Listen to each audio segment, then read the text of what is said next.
Tapos ko ng patulingan yan. At dito na lang, dito na ako nagsisimula sa talong. Ang lamig. Uy, dito na pala yung tubig yan. Welcome sa Tongs TV. Manood palagi at mag-subscribe na rin kayo para updated sa bawat video naming bago. Sa bawat video ay may aral kang makukuha, lalo na kung isa kang magsasaka. Gawain sa probinsya ang palagi naming content, kaya halika na sa Tongs TV. Mag-subscribe na kayo at manood palagi. So yung magandang araw mga Katongs TV, magandang araw po sa inyong lahat. Nandito na nga po kami sa Tumana kanina pang maga dahil ayan, ngayon lang tayo napag-on ng camera.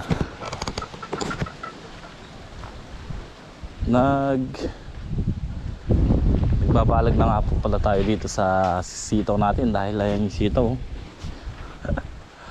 Nakita nyo naman po yung sitaw natin, wala pa pong pataba yan. Daig pa may pataba. So ito, yan, yung kulip natin umahabol din, oh.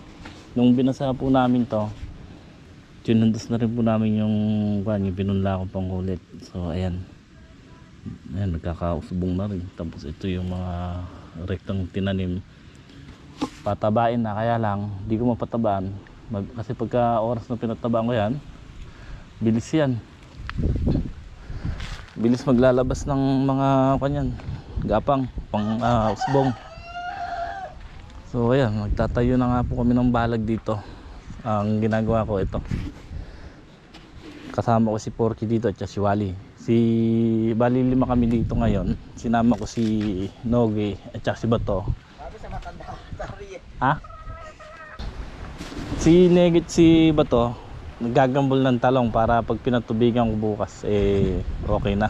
Update ko kayo dito sa ginagawa. Kakakain nga lang po namin ngayon lang ako napag-on ng camera dahil ayun nga, sabi ko nga basta nahawakan ko yung wala na, nakakalimutan ko na mag-vlog sa daming trabaho.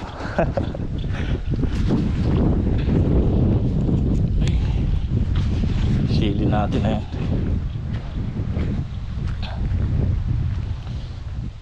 Ayan yung talong. So ayan, yung ginagambol yung dalawa. Tinatabunan lang ng konti yung lupa, ay yung puno. Patutubigan ko to. Bali hindi nga pala ako nagpaandar, parang electric motor. So mamayang hapon na lang. Yan.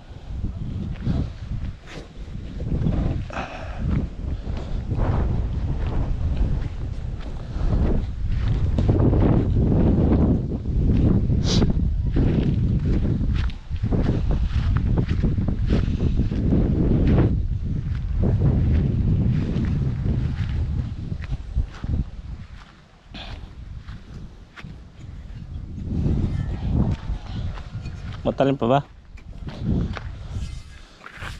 Kakapalan yun na Neg, kakapalan yun na.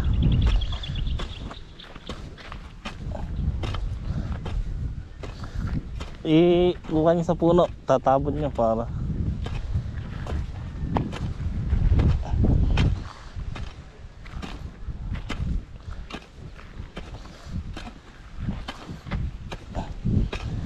Angat nyo ng konti.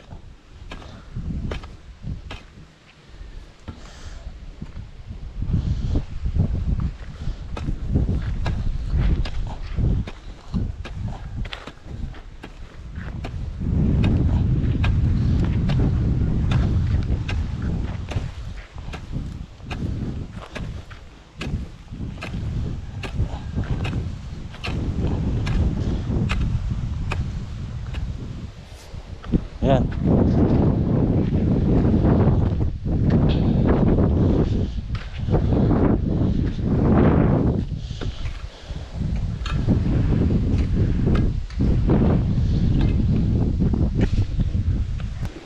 Mabilis lang ano. Malambot eh.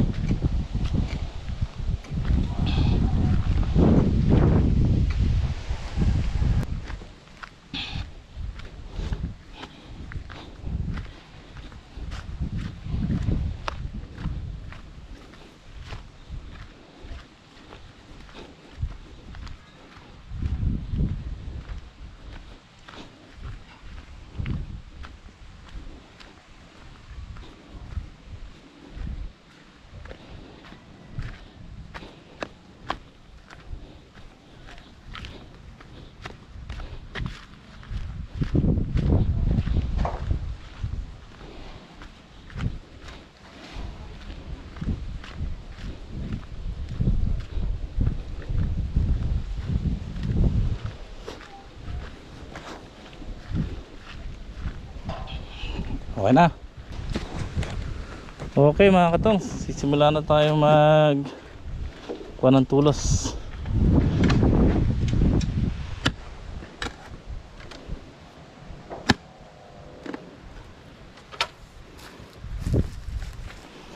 Yan, mababaw lang kasi medyo maikli lang yung gagamitin natin dito dahil mga pinanggalingan dito ng tulos din.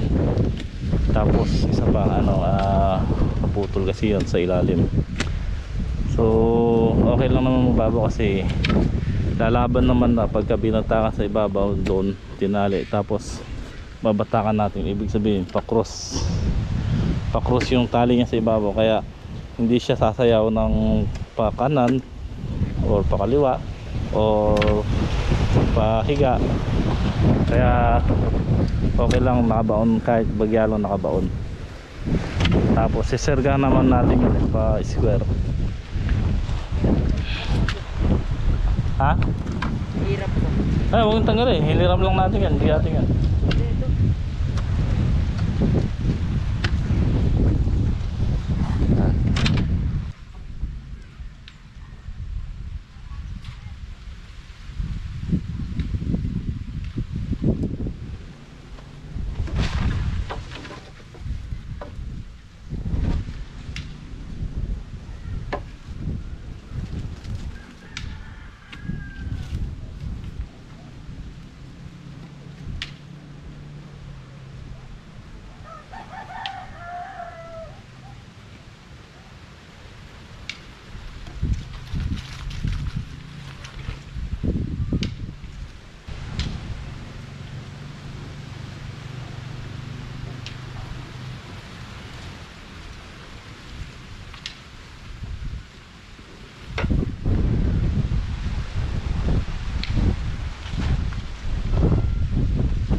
nga po, bali umuwi na nga po sila yung apat kong kasama, si Bato, si Dick, si Wally, si Corky at saka si Negi. So ako naiwan dito sa kubo. Ayan, syempre overnight na naman.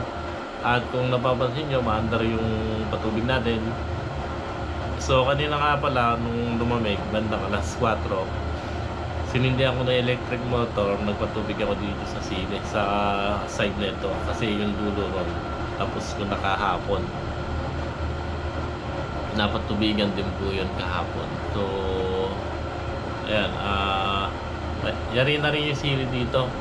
Bali anong oras na nga po, kanina ko pa pinatutubigan. Ayan, alas 9 na pala mahigit. So dinediretso ko na doon sa talong. Hapon ko naman nung pinandar yung electric motor, kaya sabi ko kahit mga hanggang alas 10 magpapatubig ako.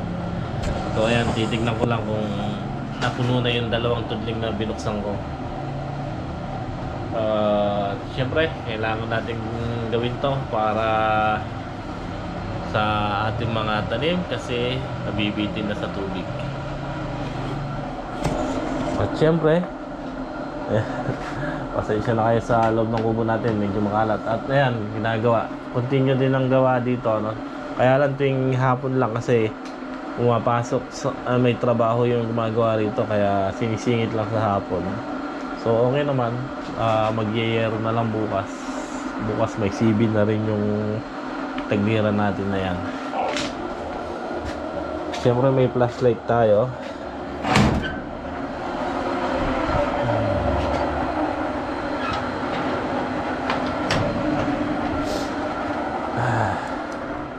Yun, liwanag ng flashlight natin. Ayan mga katongs, kung mapapansin nyo, basa yung lupa. Ayan, natubigan na nga po yung gawi rito. Bali, tapos na rin yung sili. Ayan, tapos ko ng patubigan yan. At dito na lang, dito na ako nagsisimula sa talong. Ang lamig.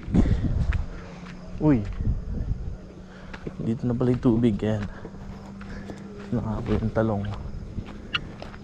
Sumabog na yung tubig.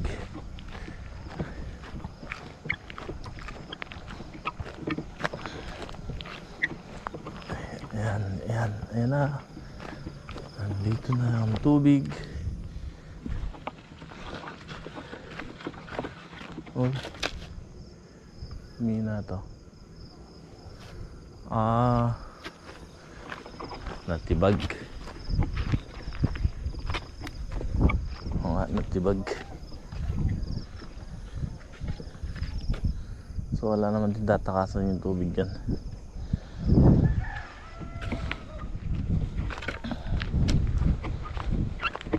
Obligado tayong gumamit ng konting oras sa gabi kasi kailangan talaga ng talong matubigan.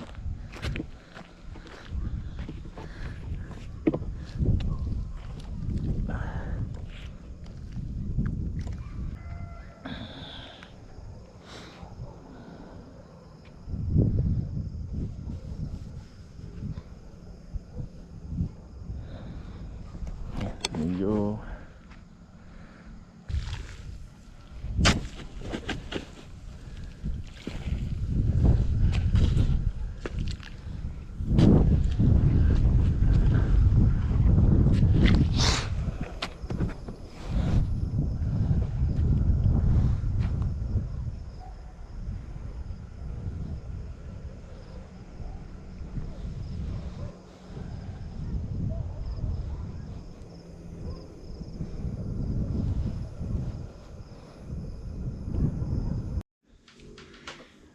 so yun mga katongs, pinatay ko na nga po yung electric motor.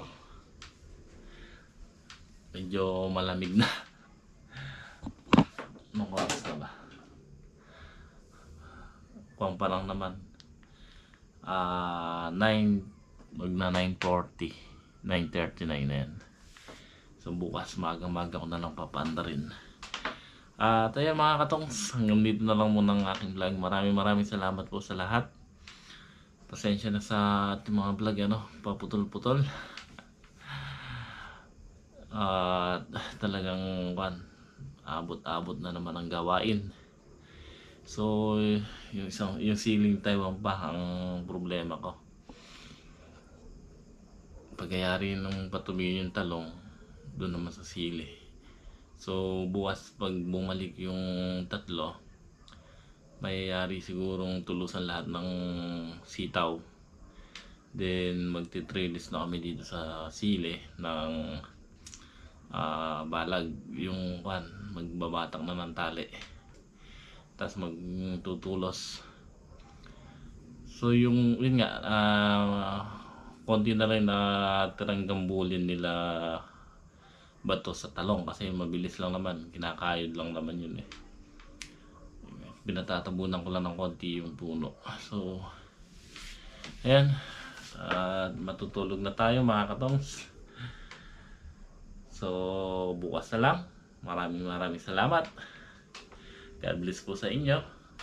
Shoutout nga po kay Tita Juanita Causo, kay Tito Cesar Causo, kay Tita Cora Cruz, kay Tito Alex, at kay Sir North. Yan. At syempre kay Sir Primo. Yan, shoutout po sa inyo. Maraming salamat po sa pag-invite sa amin nung birthday nyo po. Shoutout po sa lahat. Hanggang dito na lang muna.